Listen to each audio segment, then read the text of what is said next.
শবে বারাত, লাইলাতুল বারাত যেটাকে বলা হয়, এই ফজিলতপূর্ণ রাতে বেশি বেশি দোয়া, ইবাদত, কান্নাকাটি করা, আল্লাহর কাছে বন্দিগি করা এবং পরদিন রোজা রাখা, এটা একটা আমল। শবে বরাত কোনো উৎসব না। শবে বরাতের রোজা ও নামাজের নিয়ম কি? মধ্য শাবানের রাত বা যেটাকে শবে বরাত বলছি আমরা, এই রাতের মূল আমলই হলো, এটাকে কেন্দ্র করে মূল আমলই হলো। আসসালামু আলাইকুম দর্শক, শবে বরাতের রাতে এই দুইটি আমল আপনারা কেউ ছাড়বেন না। শবে বরাতের রাতে এই দুইটি আমল আপনারা অবশ্যই করবেন। এই দুইটি আমল করার কারণে আল্লাহ সুবহানাহু ওয়া তাআলা হয়তোবা আপনার পুরো জিন্দেগীর সমস্ত গুনাহ মাফ করে দিতে পারেন। কি সেই দুইটি আমল? আজকের এই ভিডিওটি মনোযোগ সহকারে দেখলেই আপনারা সবকিছু বুঝতে পারবেন ইনশাআল্লাহ। আজকের এই ভিডিওটি খুবই গুরুত্বপূর্ণ হতে চলেছে, তাই বলছি ভিডিওটি কেউ স্কিপ করবেন না। তো দর্শক, চলুন বিস্তারিত আলেমদের মুখ থেকে শুনে আসি। লাইলাতুল বারাত যেটাকে বলা হয়, এই ফজিলতপূর্ণ রাতে বেশি বেশি দোয়া, ইবাদত, কান্নাকাটি করা, আল্লাহর কাছে বন্দিগি করা এবং পরদিন রোজা রাখা, এটা একটা আমল। এটা আমল মূলত। শবে বরাত কোনো উৎসব না, শবে বরাত কোনো অনুষ্ঠান না। শবে বরাত একটা আমলের রাত, আমলের রাত। আমরা এটারে উৎসব বানাই ফেলি। আমরা বুঝছি শবে বরাত মানে 12 ডেক খিচুড়ি। হ্যাঁ, শবে বরাত মানে 60টা করে জিলাপি। শবে বরাত মানে হইলো 60টা করে জিলাপি। বুঝছেন নি কথা? ঠেলাঠেলি করে জিলাপি লইছে শবে বরাত। কি লই আইছো? শবে বরাত লই আইছো। এ তো ইবাদতের রাত, ইবাদতের রাত। দোয়া, কান্নাকাটি করবে, নিজে নামাজ পড়বে, তাওবা করবে, ইস্তিগফার করবে। লাইলাতুন নিসফে মিন শাবান। এজন্য ওই দিন নিজে নিজে যত বেশি সম্ভব যার যে দূর শরীরে খোলা ইবাদত করবেন, পরের দিন রোজা রাখবেন। তাহলে এই মাসে হলো এই 3টা আমল বড় দাগের। একটা হলো দোয়া বেশি করা রমজানের জন্য, 2 নাম্বার হলো কিছু নফল রোজা রাখা, আর 3 নাম্বার হলো শবে বরাত রাত্রি জেগে ইবাদত করা, দিনের বেলা রোজা রাখা। বিশেষ করে একটা সুযোগ হইল যে বেশি রোজা রাখা, এই সুন্নত নবীজি রমজানের প্রত্যেক আরবি মাসের 13, 14, 15 এই 3 দিন নবীজি রোজা রাখতেন। এটা একটা সুন্নত। এই 13, 14, 15 শাবানের, অর্থাৎ আগামী বুধ, বৃহস্পতিবার, শুক্রবার, শনিবার, এই সপ্তাহে, এই সামনে এই 3 দিন রোজা রাখার চেষ্টা করেন। তাহলে 3টা জিনিস লাভ হইল। এক, যে এক নবীজি যে এই মাসে একটু বেশি রোজা রাখতেন, নফল রোজা, তা আমরাও 3টা রাখছেন, এইটা এক। 2, নবীজি আরবি চাঁদের 13, 14, 15 এই 3 দিন রোজা রাখতেন সব সময়। তো এইটাও এই 3 দিন। আবার শবে বরাতের জন্য নবীজি যে একটা রোজা রাখতেন, এইটাও এই 3 দিনের শেষ দিন। এই জন্য মা বোনরাও আমি অনুরোধ করছি, মা বোনদেরকে একটা তো শক্ত কথা বলছি, অনেকটা ভালো কথা কইলাম, যে নফল রোজা রাখেন।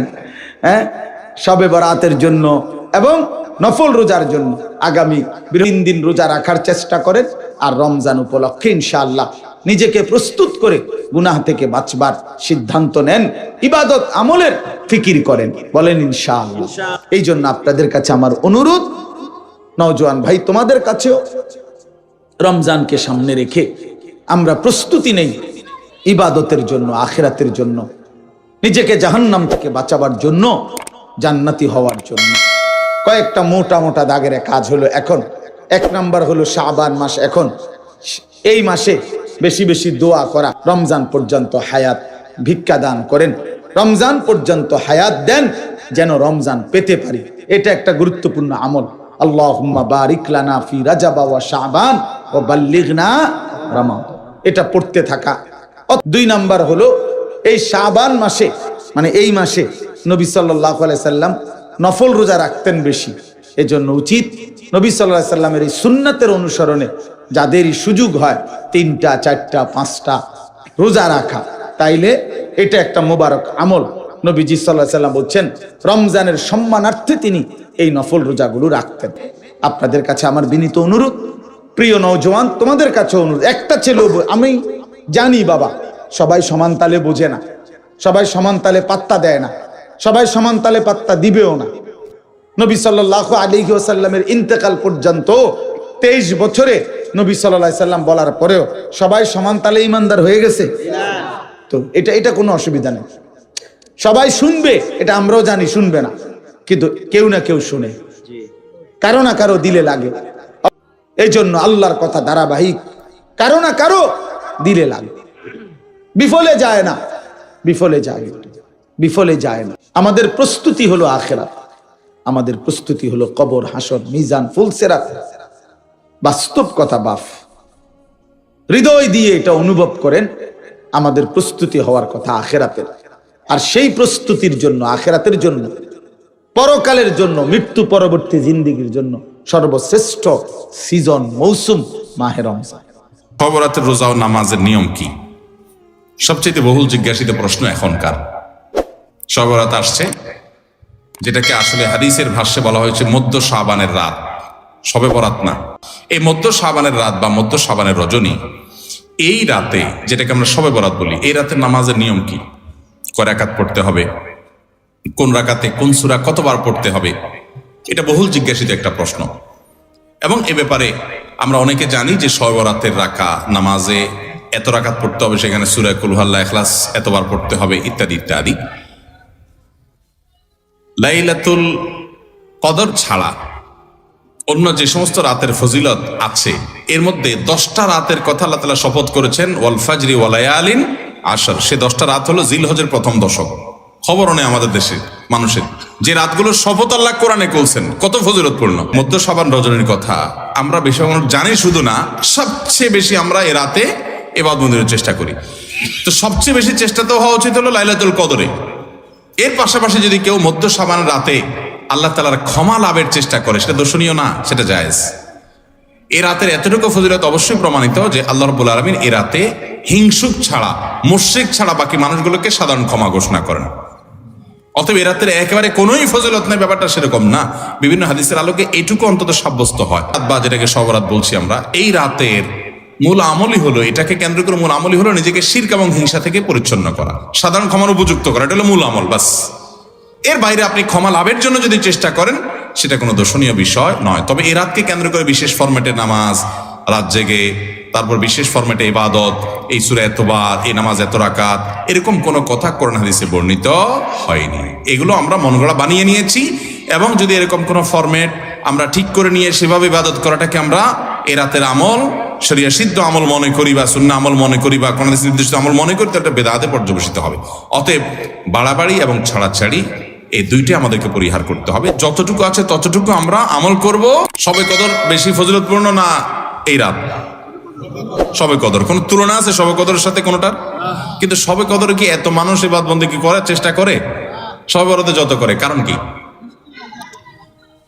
মিষ্টির জন্য বলে, খারাপ বলেন নাই। আমি ছোট থাকতে যখন মাদ্রাসায় পড়ি, লজিং এ ছিলাম এক বাড়িতে, আমার মনে আছে এক মসজিদে সারা রাত শবে বরাতে এরকম দোয়া দরুদ হয়েছে। এবার শেষে মিষ্টি বিতরণ হচ্ছে, জিলাপি দিতে আর কি। তখন তো জিলাপি দেওয়া হচ্ছে, তো এক আল্লাহর বান্দা জিলাপি দিচ্ছে, সবার দুটো দুটো করে দিচ্ছে, ভুলে তার একটা পড়ছে আর কি। পরে সে জিলাপিটি নিয়ে এসে বাইরে ওই মুয়াজ্জিন বেচারার 14 গোষ্ঠী গালিগালাজ করতে করতে বলতেছে যে সারা রাত বেটা সবচেয়ে বেশি কাঁদলাম আমি, আর দিছে আমার একটা। বেশি মানুষ এ রাতে ইবাদত বন্দেগীর চেষ্টা করে, কারণ মানুষ মনে করে এ রাতে ভাগ্য নির্ধারণ হয়। অতএব এক রাতে ইবাদত বন্দেগী করে যদি সারা বছরেরটা ফাইনাল করে ফেলতে পারি, মন্দ কি? এই হলো মূল কাহিনী। জাতিপন্থায় বিশেষ ফর্মে ঠিক করে ইবাদত, নামাজ, হালুয়া রুটি খায় মানুষ। হালুয়া রুটি কেন খায়? কেন খায় হালুয়া রুটি ভাই? সারা দেশে অনেক জায়গায় এখনো এটা হালুয়া রুটি ওই দিন বানাবে মানুষ। এরপরে ওই যে আতশবাজি করা, রাতে গোসল করা, অনেক তামাশা আমাদের সমাজে আছে শবে বরাতকে কেন্দ্র করে। শত শত বেদাতের আয়োজন এ রাতকে কেন্দ্র করে আছে। আল্লাহ আমাদেরকে এগুলো থেকে বেঁচে থাকার তৌফিক দান করুন। তো সম্মানিত দর্শক শ্রোতা, আশা করি সম্পূর্ণ ভিডিওটি দেখেছেন এবং আলেমেরা কি বলেছে আপনারা বুঝতে পেরেছেন। দর্শক, এই শবে বরাত প্রতি বছর একবারই আসে। এই শবে বরাতকে আমরা কেউ হেলা খেলা করব না। এই শবে বরাত হয়তোবা এবার আমরা পাবো, আগামীতে আমরা নাও পেতে পারি। আগামী শবে বরাত আসার আগে আল্লাহ সুবহানাহু ওয়া তাআলা আমাদেরকে নিয়ে নিতে পারেন। সুতরাং আমরা কেউ সময়কে নষ্ট না করে শবে বরাতে আমরা যা পারি আমল করব। শবে বরাতে আমরা দোয়া তাসবিহ তাহলিল করব। শবে বরাতে আমরা নফল ইবাদত করব। যতটুকু আপনি পারেন ততটুকু আপনি নফল ইবাদত করবেন।